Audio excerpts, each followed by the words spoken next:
Lisons donc Luc, le chapitre 11. Nous allons lire à partir du verset 29. Luc, le chapitre 11, à partir du verset 29. Nous lisons jusqu'au verset 36. Luc 11, de 29 à 36. Et comme les foules s'amassaient, il se mit à dire, cette génération est une méchante génération. Elle demande un signe. Il ne lui sera pas donné de signe si ce n'est le signe de Jonas. Car comme Jonas fut un signe aux Ninivites, ainsi aussi sera le Fils de l'homme à cette génération. Une reine de Midi se lèvera au jugement avec les hommes de cette génération et les condamnera. Car elle vint des bouts de la terre pour entendre la sagesse de Salomon. Et voici, il y a ici plus que Salomon. Des hommes de Ninive se lèveront au jugement avec cette génération et la condamneront. Et car ils se sont repentis à la prédication de Jonas. Et voici, il y a ici plus que Jonas. Or, personne, après avoir allumé une lampe, ne la met dans un lieu caché, ni sous le boisseau, mais sur le pied de lampe, afin que ceux qui entrent voient la lumière. La lampe du corps, c'est ton œil. Lorsque ton œil est simple, ton corps tout entier aussi est plein de lumière. Dans la version Louis II, il dit, lorsque ton œil est en bon état, tout ton corps, bien sûr, est plein de lumière. Donc, il est ici écrit, lorsque ton œil est simple, ton corps tout entier aussi est plein de lumière. Mais lorsqu'il est méchant, ton corps aussi est ténébreux. Prends garde que la lumière qui est en toi ne soit ténèbre. Si donc ton corps tout entier est plein de lumière, n'ayant aucune partie ténébreuse, il sera tout plein de lumière, comme quand la lumière éclaire de son éclat. Alors, il est question de lumière, de lampe, et ces représentations nous sont familières, je suppose, mais pour essayer quand même d'éclaircir, donc nous allons revenir sur Matthieu pour faire cette distinction rapide avant de préciser la pensée que nous voulons partager. Matthieu le chapitre 5 nous dit au verset 14, vous, d'abord, verset 13, il dit, vous êtes le sel de la terre.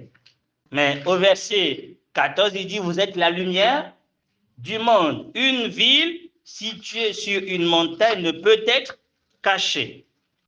Donc ça, c'est la première représentation. Nous savons que la lumière véritable, c'est Jésus-Christ. Tout le monde le sait, il a dit, je suis la lumière. Et je pouvais intituler cette prédication, Jésus la lumière de Dieu. Mais le Seigneur a bien voulu mettre l'accent sur donc, notre rapport avec cette lumière. Donc la lumière, elle brille. Le problème, ce n'est pas la lumière. La lumière de Dieu est venue ici pour briller. Et elle a brillé de tout son éclat. Et de manière différente, Jésus a révélé Dieu. Il a vécu de manière à montrer aux gens la voie qui mène à Dieu. La lumière, ce n'est pas ça le problème. Il est la lumière de Dieu. Et il précise ici que, comme nous l'avons lu, personne ne va allumer une lampe et le mettre sous le lit. Il va le mettre sur le pied de la lampe pour que tout ça éclaire la maison. Et ici, il nous dit la lumière, il le représente comme une ville située sur une montagne peut. Alors, il ne dit pas ne doit pas, c'est-à-dire une lumière ne peut, qui est sur la ville, qui est située sur une montagne, on ne peut pas le cacher parce que la montagne est au-dessus de tout. Tout le monde verra cette lumière. Et c'est lui, cette lumière, qui était donc visiblement établie par Dieu et personne ne peut nier l'évidence. Même les juifs, même ceux qui l'ont crucifié, étaient conscients qu'il était la lumière, que tout en lui parlait de Dieu. Ils étaient conscients. D'ailleurs, on voit Nicodème qui est venu, il a dit, nous savons que tu es de Dieu. Donc, ils avaient cette lumière, c'était clair. Et donc, ce n'est pas le problème de la lumière. Donc, c'est pour ça que, au lieu de dire Jésus, la lumière de Dieu, j'ai voulu plutôt parler de notre rapport avec cette lumière. Pour que cette lumière nous soit profitable, il faut que nos yeux soient simples. Et donc, nous parlerons de la simplicité de nos yeux. Est-ce que nos yeux sont simples ou bien nos yeux sont, on n'a pas dit double, hein, ni compliqué, il a dit nos yeux sont méchants. Soit l'œil est simple, ou soit l'œil est méchant. On va voir pourquoi il en parle. Nous continuons. Donc, il parle de la lumière qui est placée sur la montagne, qui éclaire tous. Et il dit, nous sommes cette lumière. Après Jésus, puisqu'il a fait de nous désormais des lumières, nous sommes la lumière qui est placée sur une montagne qui va éclairer tout le monde. Ça, c'est le témoignage au dehors. Ça veut dire que si tu es enfant de Dieu, au fait, il n'y a pas possibilité d'être caché. Donc, un enfant de Dieu est connu de tous. C'est une évidence. Partout où tu es, il y a le signe d'enfant de Dieu. Tu ne peux pas cacher ça. C'est comme une ville qui est située sur une montagne et tout le monde verra cette ville. Soit tu es enfant de Dieu, tu ne l'es pas. Mais si tu es enfant de Dieu, on te verra partout. Et c'est comme Jésus a dit, il est la lumière. Et quand il vient, il éclaire tout homme. C'est ça la réalité du témoin du dehors. Mais pour que ce témoignage soit pertinent et qu'il y ait du fruit, il va ajouter quelque chose au verset suivant. Et aussi, je suis toujours dans Matthieu 5, verset 15. Aussi n'allume-t-on pas une lampe pour la mettre sous le boisseau, mais sur le pied de lampe. Elle lut tous ceux qui sont dans la maison. Alors, il commence d'abord par parler de la ville qui est située sur une montagne, donc, et tout le monde verra. Ça, c'est au dehors. Mais ensuite, il va prendre encore l'exemple de la maison, du lieu secret. C'est-à-dire, il dit que ce n'est pas juste un témoignage au dehors, mais avant que cette lumière ne brille au dehors, il faut qu'à la maison, que ce soit sur le pied de lampe. Ça veut dire qu'il a fait de nous des lumières, non pas seulement au dehors, mais avant tout dans notre maison. Donc, ça veut dire que pour que le témoignage soit efficace au dehors, il faut que chez moi, il y ait aussi ce témoignage. Donc, on ne va pas être chrétien au dehors, à la maison, on n'est pas chrétien. Et donc, c'est pour ça qu'il dit, écoute, il faut que dans ta maison, là où tu vis, nous savons que notre cœur est la maison de Dieu, c'est vrai, mais là, il parle de là où nous vivons parce qu'il va dire, ça va éclairer tous ceux qui sont dans la maison. Tous ceux qui rentrent dans la maison. Et c'est ce qu'on a lu, j'espère comme monsieur, dans Luc le chapitre 11, il dit, « Or, personne, après avoir allumé une lampe, ne la met dans un lieu caché, ni sous le boisseau, mais sur le pied de lampe, afin que ceux qui entrent voient la lumière. » Est-ce que ceux qui entrent chez toi voient la lumière? Est-ce que chez toi, il y a cette lumière? Et c'est ça le projet qu'il faut avoir pour ceux qui n'ont pas encore fondé de foyer. Il faut donc avoir comme ce projet, bâtir une maison dans laquelle tout est lumière, tout brille de Jésus. C'est ce que nous devons désirer. Et donc, quand les gens viennent chez moi, ce n'est pas la beauté de ma peinture qu'ils doivent voir. Ce n'est pas la beauté des photos. Ce n'est pas la beauté de mes matelas ou encore de ma télé. Ce n'est pas la beauté de mon immeuble. Ce qu'ils doivent voir, qu'il doit voir, c'est Jésus. C'est la lumière. Il faut que nous sachions que Dieu nous a allumés pour que là où nous sommes, il y ait de l'adoration, de la louange et que tout parle de Jésus. Voilà, ça c'est un élément important et c'est ce que nous devons savoir par rapport à la maison de Dieu. Quand je veux bâtir une maison, quand Dieu veut bâtir une maison, son projet, c'est qu'il y ait de la lumière. Quand il avait bâti le temple, qu'est-ce qui était dans le temple? Il y avait des chandeliers, n'est-ce pas? Dans le temple de Dieu, il y avait des chandeliers qui brillaient. Et c'est l'objectif de Dieu quand il bâtit une maison, c'est pour que cette maison brille de lui, brille de Jésus-Christ. Est-ce que lorsqu'on rentre, que tu sois marié ou pas, quand on rentre chez toi, ce qui frappe le plus, c'est la beauté de ton appartement, c'est l'équipement, ou plutôt, c'est la gloire de Jésus. Est-ce que c'est Jésus qui est mis en avant en toutes choses? Est-ce que réellement, tes comportements, tes attitudes, qu'on y rentre ou que personne ne vienne, que toi seul y vives, est-ce que la lumière brille? Là où tu vis, la lumière doit briller. briller. Que tu sois seul ou que tu sois à 2, à 3, dans tous les cas, la maison doit briller de la lumière de Jésus-Christ. C'est extrêmement important et nous devons aspirer à ça. Prier pour que les foyers, nos maisons soient la lumière, qui est la lumière, et que, bien évidemment, ceux qui veulent se marier sachent que si leur maison n'est pas la lumière, il n'y aura que les ténèbres, parce qu'il n'y a que deux choses. Soit c'est la lumière, ou soit c'est les ténèbres, n'est-ce pas? Est-ce qu'il y a une lumière moitié? Bon, ça, ce n'est pas de Dieu quand même. Soit ça éclaire, ou soit c'est ténèbres, c'est simple, quoi. Voilà. Donc, si tu veux que ta maison puisse être à la gloire de Dieu, il faut prier, jeûner pour que cette maison brille de la lumière de Jésus et que tout ce qui s'y fait, tout ce qu'on vit, soit bien évidemment Jésus-Christ. Ça, c'est donc l'objectif. Voyez l'ordre. Il dit une ville située sur la montagne. Ensuite, il va parler de la maison. Et maintenant, ce dont il est question aujourd'hui, il va parler de l'intérieur de chacun d'entre nous, puisqu'il parle de l'œil. Pour qu'il y ait lumière dans ma maison, il faut que ma lampe à moi, c'est-à-dire moi, la lampe de mon corps qui est l'œil, on va voir de quoi il s'agit, puisse être simple. Si ce n'est pas le cas, mon corps est dans les ténèbres, c'est impossible que ma maison ait de la lumière et que la ville au dehors puisse briller de la lumière. Donc, dans le sens de croissance, Dieu commence d'abord par transformer chacun d'entre nous pour que nous soyons nous-mêmes d'abord lumière, que nous soyons éclairés par Dieu. Si ce n'est pas le cas, il n'y aura pas la lumière dans la maison, il n'y aura pas la lumière au dehors. Et donc, ce dont il est question aujourd'hui dans notre prédication, c'est de nous interpeller à ce que notre œil soit simple. Je reviens sur Luc, le chapitre 11. Donc, c'est aussi évoqué, comme on est dans Matthieu, je vais lire dans Matthieu aussi, dans Matthieu, le chapitre 6, il en parle aussi, d'accord, dans Matthieu, le chapitre 6.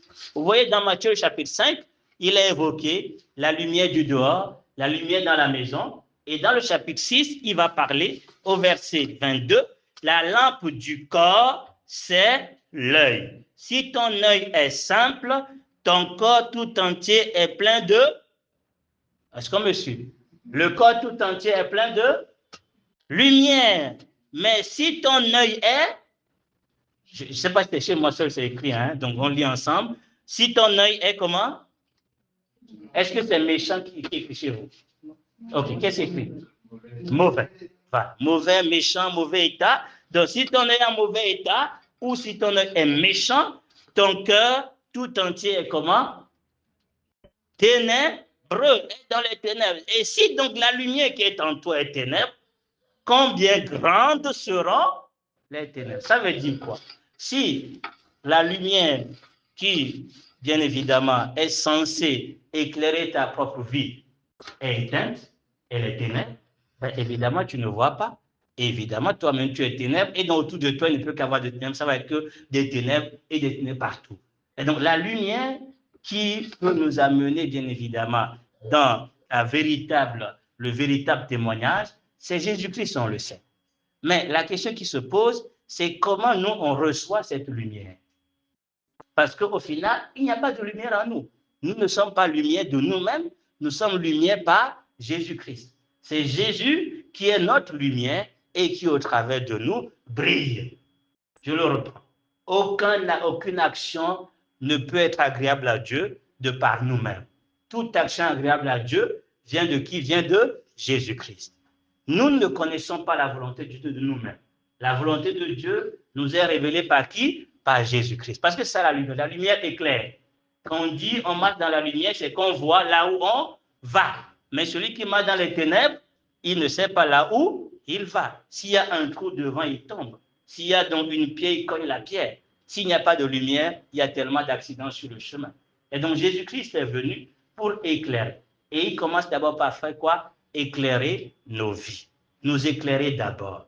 Et donc la question qui se pose, c'est si nos yeux sont simples pour recevoir cette lumière et ensuite la refléter. Au fait, pour mieux comprendre cette représentation, puisque dans le passage de Luc, c'est bien expliqué, c'est l'exemple de l'appareil photo. Hein. Vous connaissez l'appareil photo. Donc, au début, quand ça a été créé, évidemment, donc c'était sur la base, bien évidemment, d'une lumière qui va capter la photo et la reproduit à l'intérieur. Voilà, c'est comme ça que l'appareil photo fonctionne.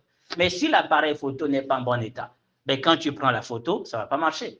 Vous êtes d'accord avec moi? La différence entre les téléphones, souvent, c'est la qualité, n'est-ce pas, de la photo. Et donc, qu'est-ce qui fait cette différence? C'est la lumière qui est dans l'appareil en réalité.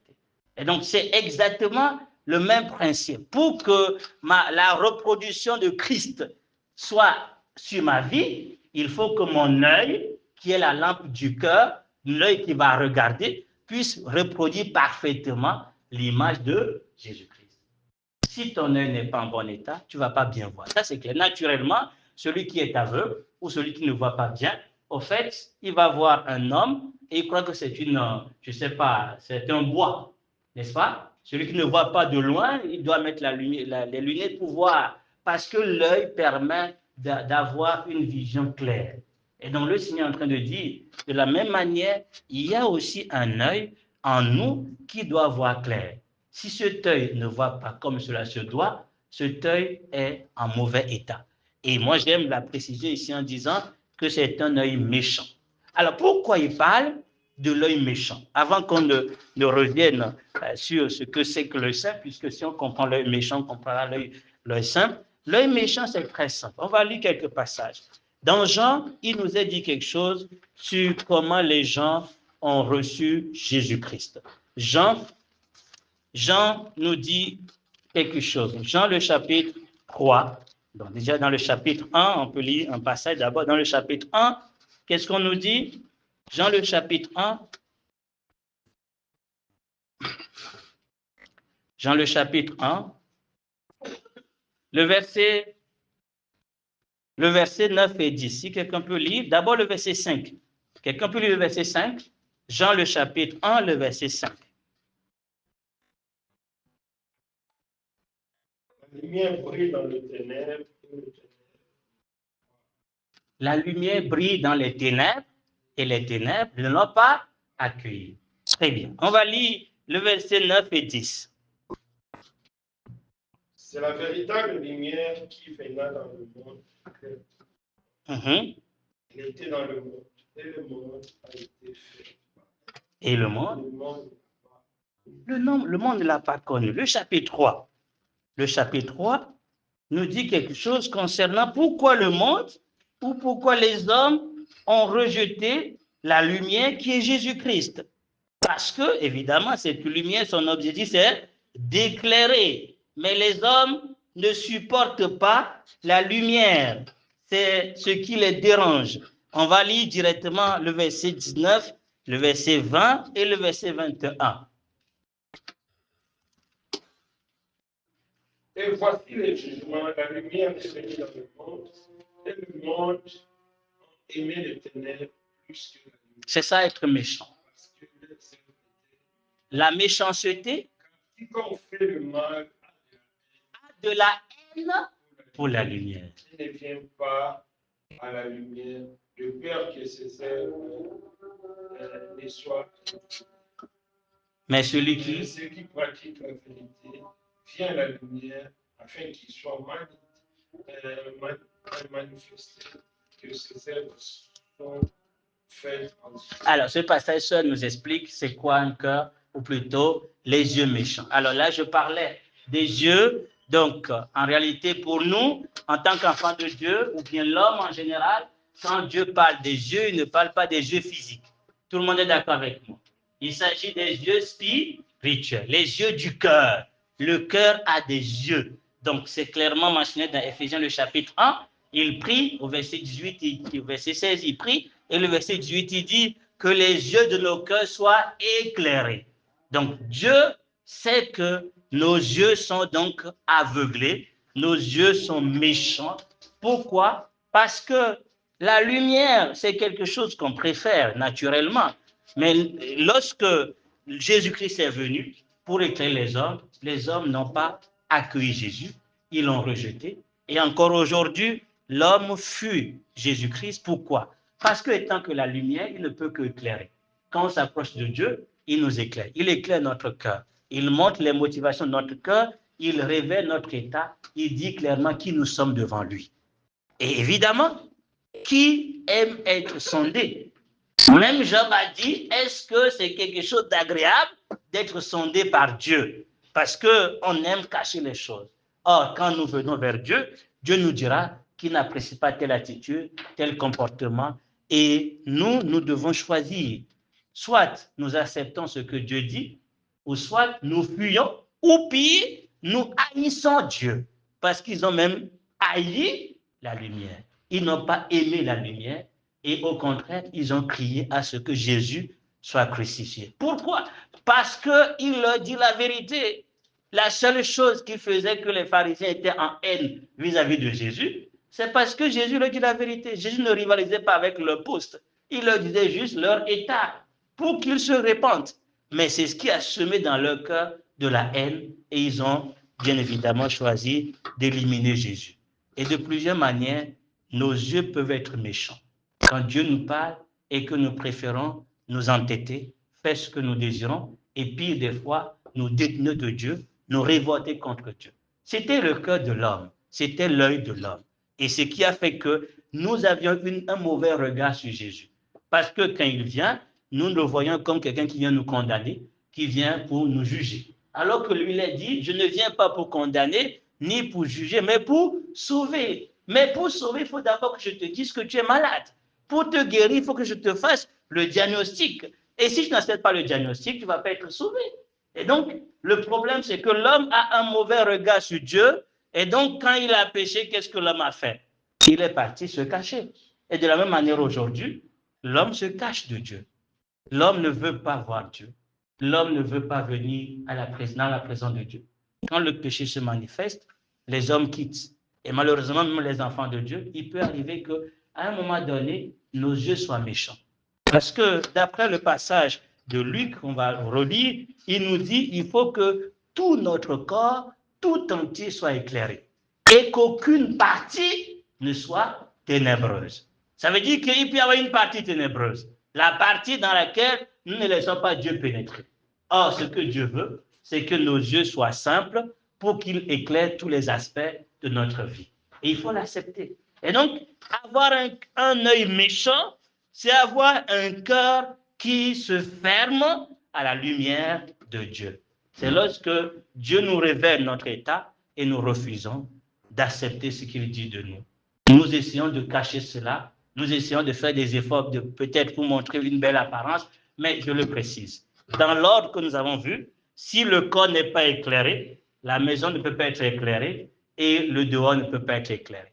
Entre parenthèses, celui qui veut se marier doit d'abord s'assurer que Jésus est en lui, qu'il a fait de Jésus tout son essentiel, que l'amour de Jésus le comble. Si ce n'est pas le cas, la maison ne peut pas être remplie d'amour. Parce que l'amour vient du fait que je suis rempli moi-même d'amour. De l'abondance de la bouche. Mais si je ne suis pas rempli d'amour, comment je vais donner de l'amour? Impossible. On ne se marie pas pour qu'on nous aime. On se marie pour aimer. On se marie pour servir. Et quand ce n'est pas le cas, tu n'es pas rempli d'amour. Ça veut dire quoi? Tu n'as pas encore la lumière de Jésus qui te montre à quel point il t'a aimé. Tu n'as pas accepté cet amour. Cet amour ne te comble pas. Mais tu attends forcément être bien évidemment apprécié par quelqu'un, être aimé par quelqu'un. Et quand c'est le contraire, ben c'est fini quoi. Or, ce qu'il faut savoir, c'est que Jésus est venu pour que nous soyons dans l'abondance. Il a dit, je suis venu pour que mes brebis aient la vie et qu'elle est en abondance. Et donc, quand nous sommes dans l'abondance, on n'attend rien des autres. C'est ce qui a fait la différence de Jésus. Il n'attendait pas d'être apprécié, d'être aimé, d'être respecté. Il est venu pour servir. Il est venu et c'est ce qu'il a fait. Il dit, moi je suis venu au milieu de vous comme un serviteur. Et donc il n'attend pas que ce soit les autres qui le servent, mais c'est lui qui sert. C'est pour ça qu'il faut être rempli d'abord d'amour, être pleinement rempli de la vie de Dieu, être rempli de son amour pour pouvoir donner, pour pouvoir supporter, pour pouvoir pardonner. Comment peux-tu pardonner si tu ne sais pas combien tu as été pardonné? C'est impossible. C'est impossible, c'est ça. Il faut d'abord réaliser combien tu as été pardonné, alors tu pourras pardonner aussi. Il faut réaliser combien tu as été supporté, alors tu pourras supporter. Ce n'est pas l'inverse. Donc c'est d'abord la lumière qui doit éclairer notre corps pour que notre maison soit éclairée de lumière et ainsi le témoignage au dehors va être efficace. Et donc s'il n'y a pas la lumière dans notre maison, Ne cherchez pas loin, voyons chaque cœur. Chacun doit voir son cœur. Est-ce que moi, je suis d'abord éclairé? Est-ce que j'ai une bonne vision de Jésus-Christ? Est-ce que je vois Jésus comme je dois le voir? Dans chaque situation, est-ce que mon œil est simple ou mon œil est méchant? Être méchant, c'est de refuser le regard de Jésus-Christ sur ma vie. C'est toujours de regarder aux autres. C'est toujours de critiquer les autres. C'est ça, avoir un œil méchant. Alors qu'avoir un œil simple, c'est tout simplement voir Jésus.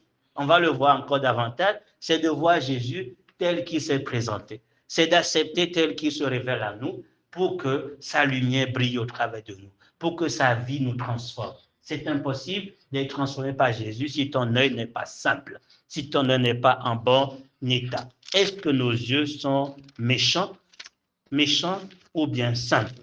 Avoir un œil méchant, c'est donc bien évidemment rejeter la lumière. Mais avoir un œil simple, nous le savons, c'est quand nous contemplons Jésus tel qu'il faut que nous le contemplions. Revenons ici pour voir pourquoi Jésus utilise ces termes à l'égard des Juifs, puisque le contexte, c'est des Juifs dont il parle. Ça va nous enseigner beaucoup de choses. Luc le chapitre 11. Luc le chapitre 11. Luc le chapitre 11. Le premier problème qu'il a révélé dans ce passage, c'est quoi? Le verset 29. Et comme les foules s'amassaient, il se mit à dire, cette génération est comment? Verset 29, cette génération est comment?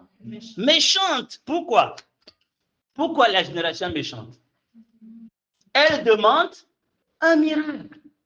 Cette génération est méchante, donc a des yeux méchants, tout simplement parce qu'évidemment, elle est méchante. Donc, si tu as des yeux méchants, toi-même tu es méchant. Comme il a dit, si ton œil est méchant, ton corps est ténébreux. C'est simple. Cette génération méchante, parce qu'elle demande un signe. Elle demande un miracle.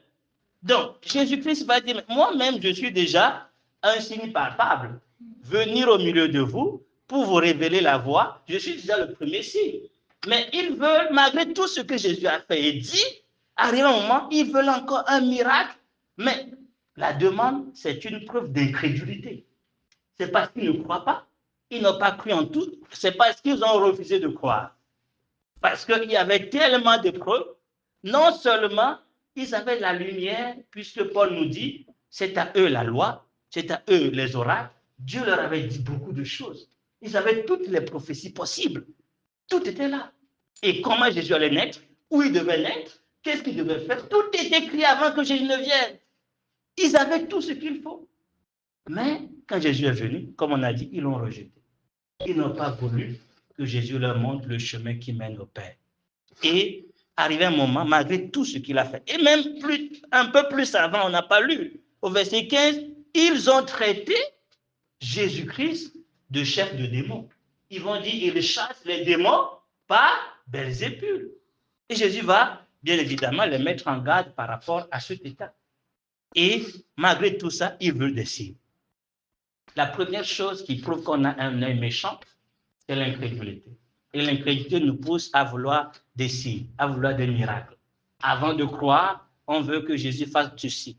Pour que je crois que tu m'aimes vraiment, fais-moi ceci, bénis-moi. Alors qu'il a tellement fait de choses qu'il n'a pas besoin encore de prouver quoi que ce soit.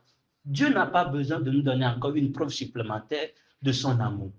Et un passage qui, moi, m'émerveille, c'est quand c'est Somme 150 qui dit que tout ce qui respire, est-ce que tu respires? Alors loue l'Éternel. C'est simple. Tu respires, tu dois louer. Pourquoi? Parce que le seul fait que tu respires, c'est une preuve que Dieu est bon.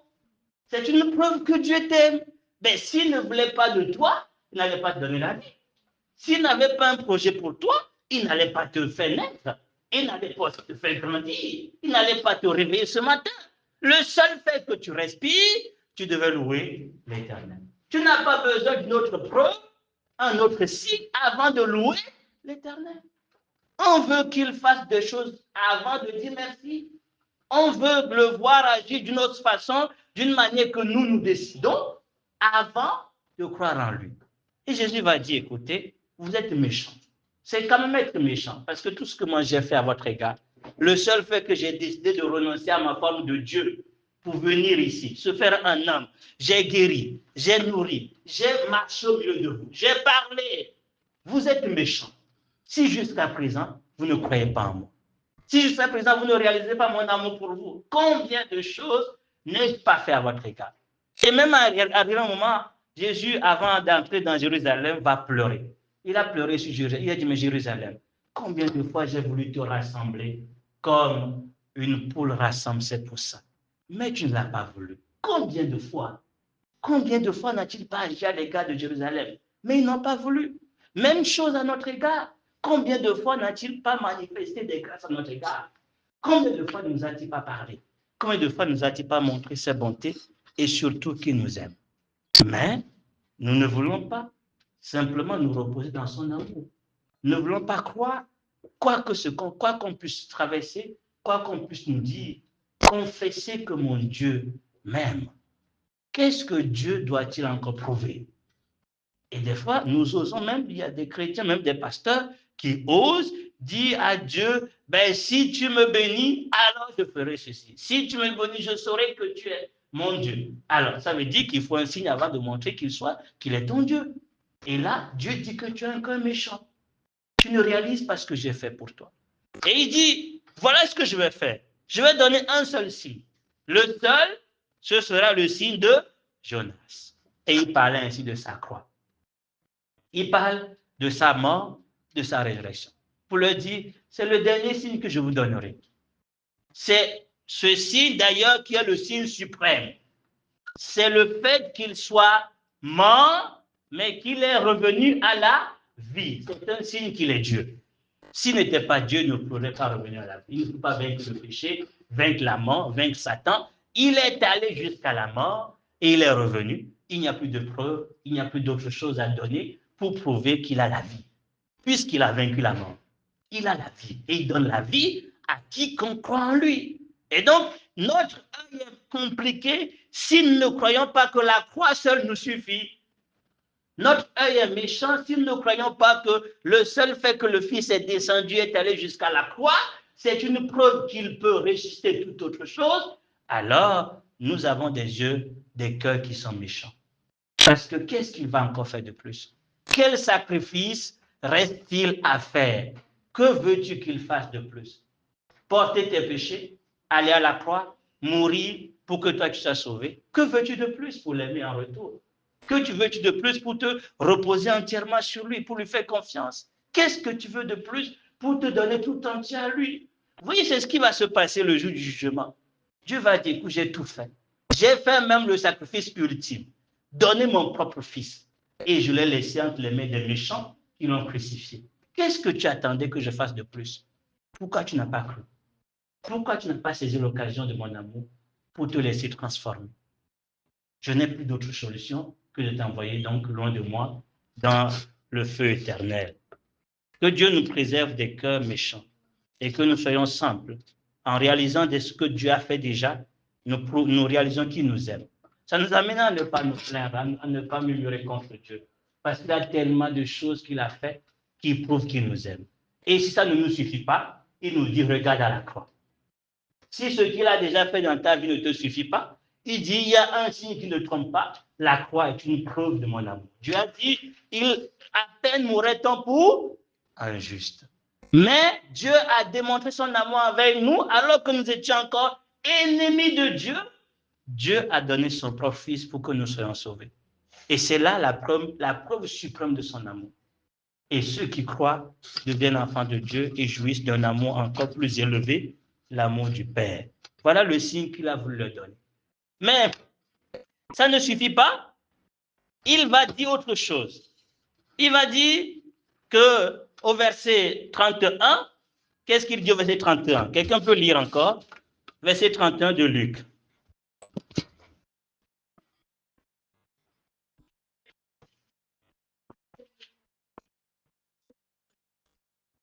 C'est ça. C'est exact.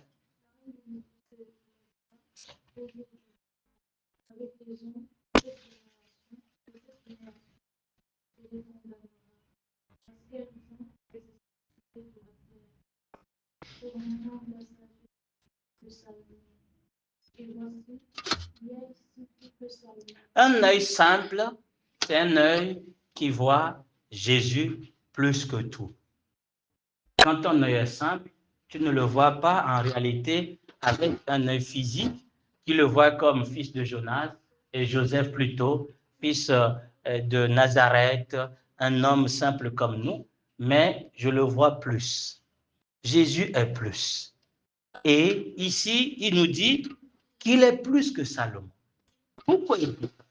Parce que Salomon, dans sa sagesse, dans toute sa richesse qu'il avait, a raisonné au-delà du peuple d'Israël. Et il y a une reine qui a fait une longue distance pour venir juste pour voir la gloire, pour entendre la sagesse de Salomon. Et Jésus dit, moi je suis plus que Salomon. Je suis venu ici vous voir et ma sagesse dépasse celle de Salomon, mais malgré tout cela, vous ne voulez pas croire. C'est pour ça que la reine de midi se lèvera contre vous au jugement pour dire, mais vous avez un privilège. Vous voyez, Salomon était là avec toute sa sagesse. Sûrement que les autres autour de lui, le peuple ne réalisait pas la valeur de ce Salomon. Il a fallu que quelqu'un quitte très loin pour venir admirer. Il a même dit, bienheureux ceux qui te servent. Bienheureux ceux qui sont à ton écoute. C'est dans 1 Roi le chapitre 10. La reine était donc étonnée de voir toute la gloire, toute la sagesse de Salomon.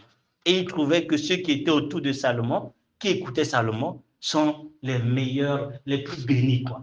Parce que ce qu'elle a vu, une reine, elle souhaiterait peut-être rester avec Salomon.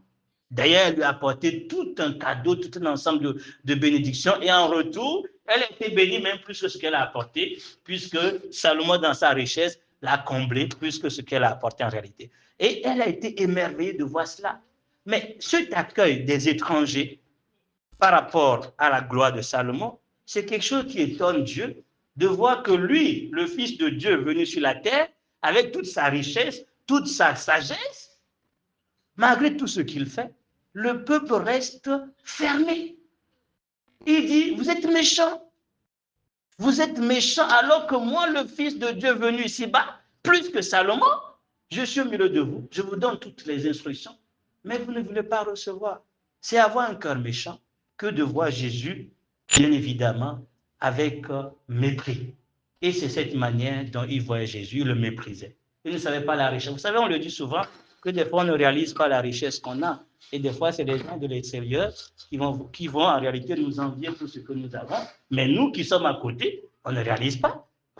Entre parenthèses, ceux qui, nous tous, venant de nos pays, on sait quand même que la condition du Maroc, c'est mieux. N'est-ce pas? Mais des fois, on s'étonne que les Marocains grèvent. N'est-ce pas? On se dit, mais comment ils peuvent gréver quoi? Voilà. Alors que chez nous, il faut se lever à 4 heures pour aller à la fac pour trouver une place. Ici, ce n'est pas le cas. Et ils grèvent, on est étonné. Et c'est la même chose souvent quand les gens qui, bien évidemment, n'ont aucune connaissance de Dieu, réalisent quand même par la révélation de l'Esprit que Dieu est exceptionnel, voient les chrétiens vivre de façon misérable dans le sens qu'ils méprisent les richesses qu'ils ont, qu'ils méprisent la gloire qui est leur partage, la puissance qui est leur partage et surtout l'espérance glorieuse qui est notre partage. Nous nous plaignons comme eux et des fois eux-mêmes sont étonnés qu'on se plaigne. Voilà. Alors que Jésus-Christ qui est à nous est une richesse, mais nous n'en profitons pas. Et donc, ce sont bien évidemment les gens de l'extérieur qui vont confondre en réalité même ceux qui se disent chrétiens. Et c'est ce qui va se passer dans le cas d'Israël, parce que ce que la reine a fait, c'est une préfiguration de ce qui va se passer au millénium, quand évidemment toutes les nations viendront donner gloire à Jésus, parce qu'ils diront allons à Jérusalem, parce que c'est là où il y a le véritable roi. Ils iront adorer Jésus. Évidemment, ceux qui ont méprisé Jésus, ces Juifs à qui Jésus était destiné, vont avoir de la honte en réalité. Apprécions tout ce que nous avons. Ne laissons pas les autres qui viennent apprécier ce que nous avons. Cela produira dans nos cœurs de la reconnaissance, Seigneur, et surtout réaliser qu'il est plus que tout. Dans Éphésiens, le chapitre 3, on nous dit que Dieu a fait de nous des canaux par lesquels les richesses insondables, les richesses incompréhensibles de Christ doivent être annoncées au monde. Mais il faut que d'abord nous réalisions que Jésus est une richesse incomparable. Est-ce que d'abord nous réalisons qu'il est plus que tout? Avoir un œil simple, c'est considérer Jésus tel qu'il est, plus que Salomon. Et donc, lui accorder le respect qu'il faut, l'écoute qu'il faut, parce qu'il a une sagesse qui dépasse. C'est lui-même la sagesse incarnée.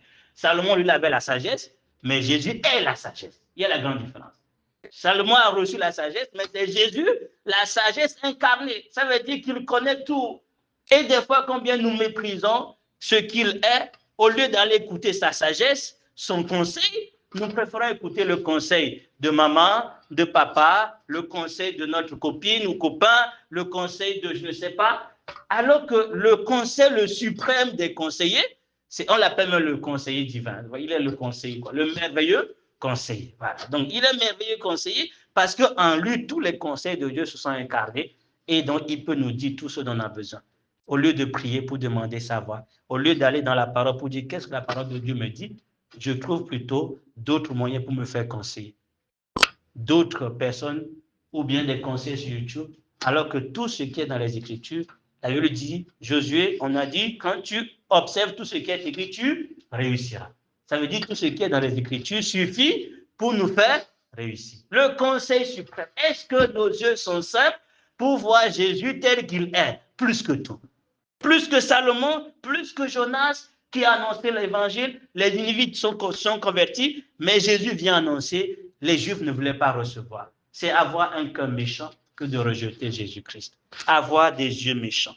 Et donc, si c'est le cas, tout notre corps est dans les ténèbres, on ne voit rien, on ne comprend rien, on ne fait pas, bien évidemment, les choses comme cela se doit, puisqu'il est clair, celui qui marche dans les ténèbres ne sait pas où il va. C'est ça le principe.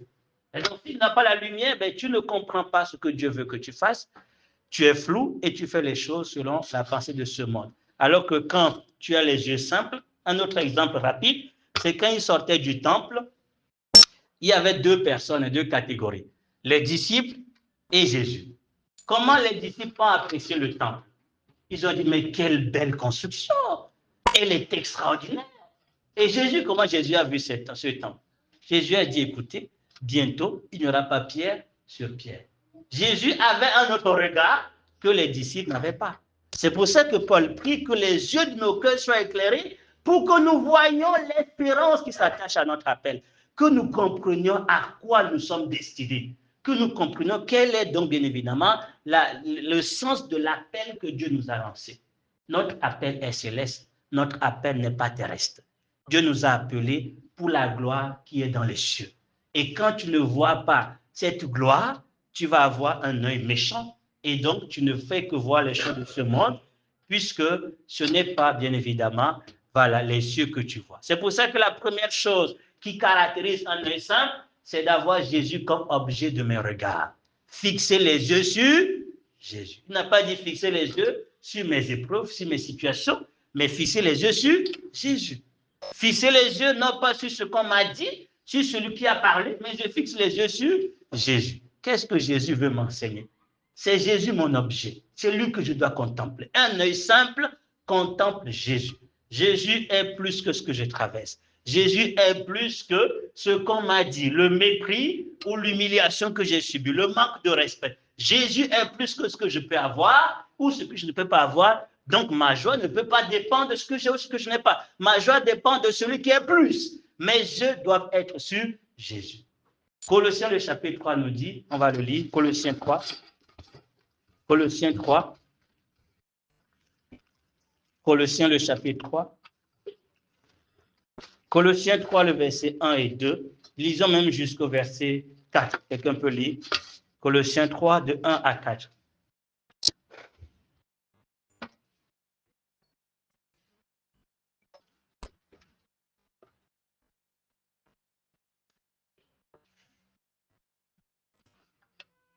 Colossiens 3, de 1 à 4. Quelqu'un peut lire dans la version 8 secondes. Qui donc vous êtes ressuscité avec Christ, cherchez les choses d'en haut, où Christ est assis à la droite de Dieu. Affectionnez-vous aux choses d'en haut et non à celles qui sont sur la terre. Car vous êtes morts et votre vie est cachée avec Christ. Quand Christ, votre vie, paraîtra, alors vous paraîtrez aussi avec lui dans la gloire. dans la gloire. Alléluia. Nous paraîtrons avec lui dans la gloire. C'est là la première chose. Dans Colossiens 3, on va voir les trois choses quand même qui expriment un cœur simple. Un cœur simple a les yeux, puisque le cœur, puisque nous parlons des yeux simples, les yeux simples, c'est les yeux du cœur. Voilà. Et un cœur simple, c'est la manifestation de nos pensées. Quand je parle de cœur, c'est qu'est-ce qui affectionne nos cœurs. Quand je parle de cœur, c'est qu'est-ce qui fait notre volonté. D'accord? Un œil simple ou bien un cœur simple, un cœur qui a réellement reçu Jésus, puisqu'il dit, si nous sommes ressuscités, c'est ça, un cœur qui a été régénéré, un cœur qui a reçu la lumière de Dieu. Tout commence par être ressuscité. C'est le point de départ. Si tu es ressuscité, ça veut dire Dieu t'a donné un œil simple, un cœur qui peut maintenant l'aimer. Et donc, la conséquence première, c'est que tes yeux soient sur Jésus-Christ. Tu penses aux choses qui sont en haut. Pourquoi? Parce que c'est là où est Jésus. Nous pensons au ciel parce que Jésus est au ciel, tout simplement. Donc, nos yeux, nos cœurs, nos pensées sont vers Jésus-Christ. De façon concrète, nous devons toujours, dans tout ce que nous faisons, nous rassurer que c'est Jésus que nous contemplons. C'est Jésus qui est précieux pour nos cœurs. C'est lui que nous voulons honorer. C'est lui que nous voulons donc saisir. Il faut être simple. Et comme Paul l'a été, il a dit, je fais une seule chose. Un cœur simple, c'est un cœur qui fait une seule chose. C'est quoi cette chose? Il oublie tout et il court pour saisir Jésus-Christ. Un cœur simple fait une seule chose. Faire beaucoup de choses, ça devient être compliqué. Voilà, tu es méchant. Quand tu penses, bien évidemment, à autre chose qu'à Jésus, tu as un cœur méchant. Mais un cœur simple ne pense qu'à une seule chose, ne fait qu'une seule chose, il est toujours poussé vers Jésus-Christ. Est-ce que c'est Jésus qui fait l'objet de nos pensées? Est-ce que c'est Jésus qui fait l'objet de nos réflexions? Est-ce que c'est Jésus qui fait l'objet de nos regards? Est-ce que nos yeux sont fixés sur lui ou bien nos yeux sont fixés sur nos amis, nos frères, nos parents? Qui est celui qui occupe nos regards? C'est ça, il faut donc examiner son cœur. Si, bien évidemment, quand il y a un problème, le seul réflexe, c'est d'aller voir quelqu'un, ça veut dire que tes yeux ne sont pas sur Jésus. Tes yeux sont sur quelqu'un, tout simplement. Et donc, les yeux sur Jésus, c'est que c'est lui mon recours premier. Il est à la première place et c'est lui que je regarde, c'est lui qui me conduit dans le chemin et c'est en fonction de lui que j'agis. Comme il est au ciel, il veut que nous marchions les yeux. C'est comme si on marche avec la tête haut, quoi. Voilà. On ne regarde pas autour de nous, on ne regarde pas ce qui se passe, nous regardons au ciel. Voilà. Ça nous permet de voir au-delà de ce que nos yeux voient, parce que nous savons l'aboutissement de toutes choses. C'est parce que les disciples voyaient le temple, la beauté du temple, qu'ils ont cru que c'était une belle construction à leurs yeux, mais les yeux spirituels voyaient que ce n'était pas le cas. C'est un ensemble de pierres qui bientôt ne sera plus, quoi. Et donc nous aussi, en ayant les yeux sur Jésus, nous savons que c'est Jésus qui demeure. Les pierres, les constructions, tout ça ne demeurera pas. Les voitures sont éphémères. Tout ce que je peux avoir n'est que passager. Ce qui demeure, c'est Jésus. Donc mes yeux sont sur ce qui demeure. Et donc c'est lui qui fait l'objet de toutes mes affections. Ce qu'il me donne, je peux m'en réjouir, mais je ne vais pas faire de ces choses les choses qui déterminent ma joie et ma paix. Que je les ai ou je ne les ai pas, je regarde à Jésus, ça suffit à mon cœur. Parce que je sais que même quand je l'ai, demain je peux perdre ça. Voilà. Combien de choses nous perdons à un instant donné. Tu as aujourd'hui, demain tu perds ça. Voilà. Donc ce n'est pas ça qui doit faire occuper toutes mes attentions. C'est Jésus et Jésus seul. Deuxième chose pour un cœur simple, c'est le verset 17. Toujours de Colossiens 3. Qu'est-ce qu'il nous dit? Le verset 17.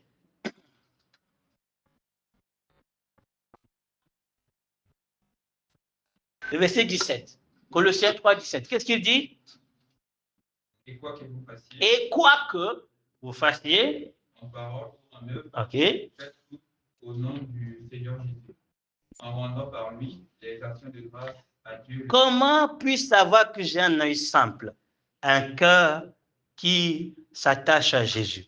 C'est lorsque ce que je fais ou dis, puisqu'il dit quoi que vous fassiez en parole comme en œuvre, en action. Lorsque je fais ou ce que je fais, ce que je dis, je le fais en lieu et place de Jésus. C'est ça, fait tout au nom de Jésus.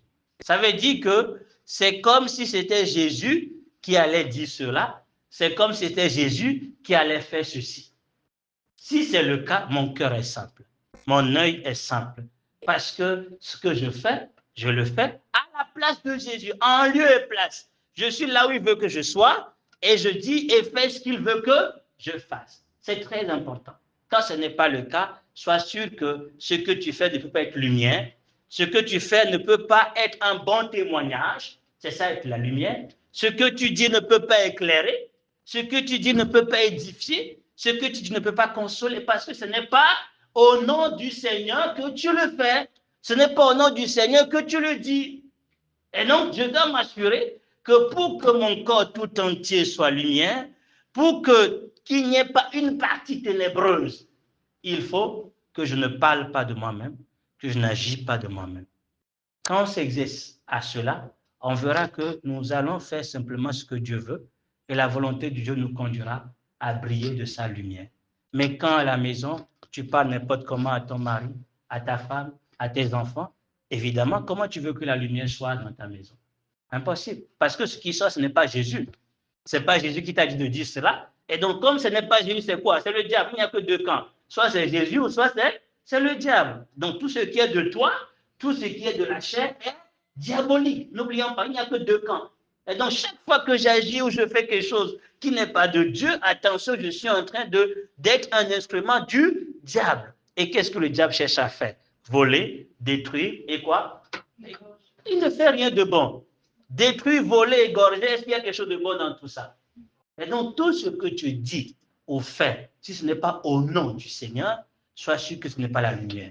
Ce sont les ténèbres, et ce qui est ténèbres ne peut que produire de mauvaises œuvres. Donc, il faut que nous, avant que je ne parle, avant que je ne réponde à ma femme, à mon mari, avant que je ne réponde à mes amis, avant que je ne réponde à mes étudiants, à mes collègues, il faut que j'interroge le Seigneur. Il faut que je sache qu'attention, ma parole doit édifier. Même Colossiens nous dit, il ne faut même pas qu'il y ait des plaisanteries qui sortent de nos lèvres, mais que tout ce qui sort puisse édifier.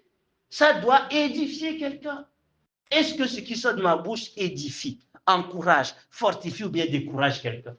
Au lieu d'encourager quelqu'un, tu vas dire, la personne a quand même fait un pas. Mais tu dis, mais pourquoi tu n'as pas fait deux pas? Au moins, dis, bravo pour le un pas que tu as fait. N'est-ce pas? Mais toi, tu dis, mais pourquoi tu n'as pas fait deux pas? Conséquent, tu es en train de détruire au lieu de construire. Donc, c'est ça. Donc, au lieu d'être un instrument entre les mains de Dieu pour fortifier, pousser quelqu'un à aller en avant, tu es un instrument du diable pour décourager, parce qu'à chaque fois, tu ne fais que te plaindre, tu ne réalises pas, tu n'es pas reconnaissant, tu n'es pas rempli d'action de grâce, tu n'apprends pas à dire merci au moins pour ce que tu as, et donc, évidemment, tu ne peux pas en avoir plus. C'est simple avec le Seigneur. Et donc, c'est pour ça que notre bouche doit être un instrument. Il dit, livrez vos membres à Dieu pour être des instruments de justice. Je livre ma bouche pour que Dieu s'en sert pour faire une œuvre juste. Je livre mes pieds pour qu'il s'en sert pour aller là où il faut. Je livre ma main pour agir comme je livre tous mes membres à Dieu. Autrement dit, je ne bouge pas mes membres sans avoir le OK de Dieu, sans savoir m'assurer que c'est Dieu qui me dit de faire cela. C'est ce qui nous amènera à être efficaces dans le témoignage, que ce soit chez nous ou bien là où nous sommes, et bien évidemment, parce qu'à la base, notre corps est déjà rempli de la lumière.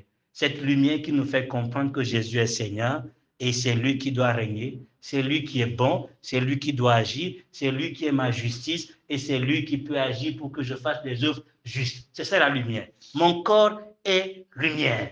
Alors, je ne peux qu'être lumière dans ma maison et nous avons besoin que Dieu nous aide à être ainsi la lumière.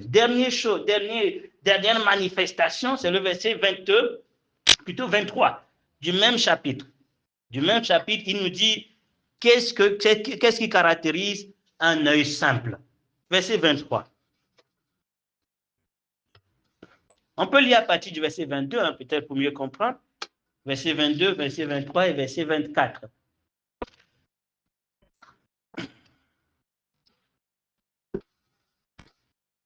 Esclaves, obéissez en toutes choses à vos maîtres, selon la chair, ne servant pas à leurs yeux seulement, comme voulant plaire aux hommes, mais en simplicité de cœur. Là encore, il parle d'un cœur comment?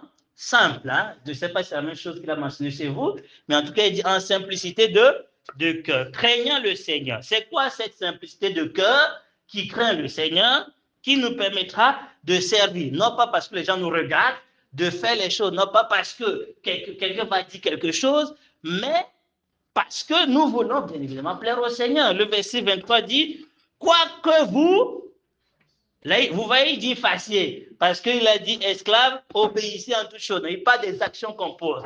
C'est la même chose aussi, que ce soit parler ou faire, ça revient à la même chose. Quoi que vous fassiez, faites quoi? Lisons-le. Faites de bon cœur, de tout votre cœur. Pourquoi? Parce que ce sera pour qui? Pour le Seigneur et non pour les hommes. Alors, il y a deux choses. Hein? Alors, on va même lire le verset 24. Sachant que quoi? Du Seigneur, vous recevez la récompense de l'héritage. Ou l'héritage comme récompense, la récompense de l'héritage, vous servez le Seigneur. Deux choses. J'agis au nom du Seigneur, c'est-à-dire en lieu et place de Jésus, mais ensuite, je le fais pour lui. Non seulement en son nom, mais pour son nom. C'est deux choses différentes. Je fais non pas pour quelqu'un, je ne suis pas en train d'aider quelqu'un, j'aide le Seigneur, puisque en réalité, cette personne appartient au Seigneur. Je ne suis pas en réalité en train de servir mon patron, parce que là où je suis embauché, au fait, tout est à mon père. Je suis dans l'entreprise de mon père, je dois travailler comme si c'était pour mon père. Et donc, je le fais non pas parce qu'on me regarde ou parce qu'on me contrôle, mais je le fais parce que je sais qui m'a embauché. D'ailleurs, qui m'a donné la vie à aller au travail? C'est lui. Et donc, au final, c'est pour lui que je travaille, puisque c'est pour lui, c'est lui qui me donne de vivre. Et donc, ce que je fais, je dois le faire avec l'intention, ou plutôt la conscience que c'est pour le Seigneur. Quand c'est le cas, que la personne dise merci ou que la personne ne dise pas merci, au fait, d'ailleurs, le merci, je ne vais pas le recevoir, parce que si tu reçois le merci, le grand merci, tu ne l'auras plus. Hein? Il a dit, lorsqu'on t'acclame aujourd'hui, on ne t'acclamera pas après. Quoi. Tu ne dois pas faire pour qu'on te dise merci, tu fais pour recevoir le plus grand des merci, la récompense de l'héritage. Parce que nous sommes héritiers de Dieu, co-héritiers avec Christ, il y a une récompense extraordinaire, puisque c'est lui que nous servons. Agissons comme si nous servons le Seigneur. Il y a deux choses, trois choses. La première, qui occupe tes pensées? Qui fait l'objet de tes regards? Qui contemples-tu? Si c'est Jésus, alors tu as réellement un œil saint. Parce que quand nous naissons de nouveau, nos cœurs sont donc purifiés et nous devenons une nouvelle créature. Alors désormais, puisqu'il a transformé nos cœurs, c'est pour que nous puissions l'aimer. C'est pour que nos cœurs puissent battre pour lui. Ce n'est pas pour quelqu'un. Donc, il doit être celui qui occupe nos pensées et non nos soucis. Même nos soucis, nos problèmes ne doivent pas occuper nos pensées. Parce que qu'est-ce qui nous aveugle? C'est lorsque nous arrêtons de voir Jésus. Vous vous rappelez de cette histoire des disciples qui étaient sur le chemin d'Emmaüs, Luc 24. Ils étaient sur le chemin. Jésus est venu. Ils n'auront pas vu que c'était Jésus. Pourquoi? Parce qu'ils étaient tellement accablés par leurs soucis, ils étaient déchus. Ils ont même dit à Jésus, mais toi, c'est comme si tu es étranger, toi. Parce que ce qui s'est passé, Jésus est mort, il est là depuis 3 jours, il n'est pas sorti. Même il y a certains qui sont venus nous dire qu'il est ressuscité, ils ne l'ont pas vu, mais on ne sait pas ce qu'il est devenu, quoi. Et ils en parlaient avec beaucoup de tristesse. Mais Jésus est là. Ils ne le voyaient pas. Il a fallu que Jésus rompe le pas pour que leurs yeux s'ouvrent. Et quand ils l'ont vu, ils ne sont plus restés. C'était dans la nuit, hein. Ils ont quitté la nuit pour retourner sur Jérusalem. Dans la même nuit, ils ont quitté pour retourner à Jérusalem. Parce que le regard de Jésus nous détourne de la voie de la perdition. Et qu'est-ce qui accable nos regards? C'est nos soucis, c'est nos inquiétudes. Quand nous laissons la déception nous aveugler, nous ne voyons plus Jésus. Il n'est plus beau à nos yeux. Croire en lui n'a plus de valeur. Nous estimons que c'est une perte de temps de prier. C'est une perte de temps de s'attendre à lui parce que nous avons laissé nos soucis accabler nos yeux parce que nous n'avons pas vu Jésus.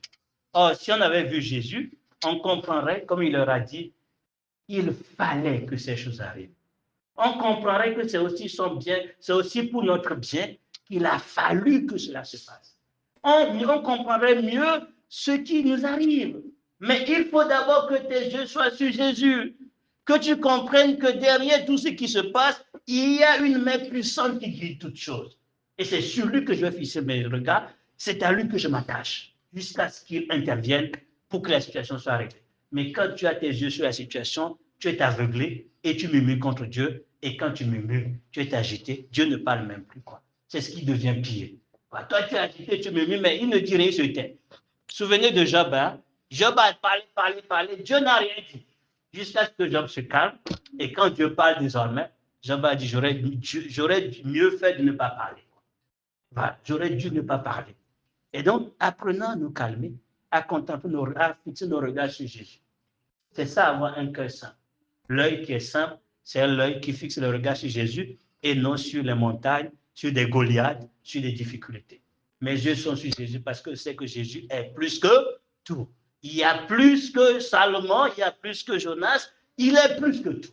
Et donc, mes yeux sont sur lui, c'est avoir ainsi un œil simple. Un œil compliqué, ou plutôt un œil méchant, c'est de fixer les regards sur les montagnes et de les estimer plus grands que Jésus. C'est ce qui s'est passé avec les Israélites. Quand ils sont envoyés à Jérusalem, dans la terre promise, ils ont vu des géants. Mais au lieu d'avoir les yeux fixés sur Dieu, ils ont fixé les yeux sur les géants. C'était avoir un cœur méchant. J'ai tellement fait des choses pour vous. Et face à ces géants, vous estimez qu'ils sont plus géants que moi. Moi, je suis au ciel. Est-ce qu'ils sont géants jusqu'à atteindre le ciel? Je suis au ciel au-dessus de tout. Au lieu de fixer les yeux sur moi, vous fixez les yeux sur les géants. Quel que soit le mètre qu'ils ont de hauteur, ils n'atteindront jamais le ciel. Et donc, je suis au-dessus d'eux. C'est pour ça que Dieu a dit, ils ne rentreront pas.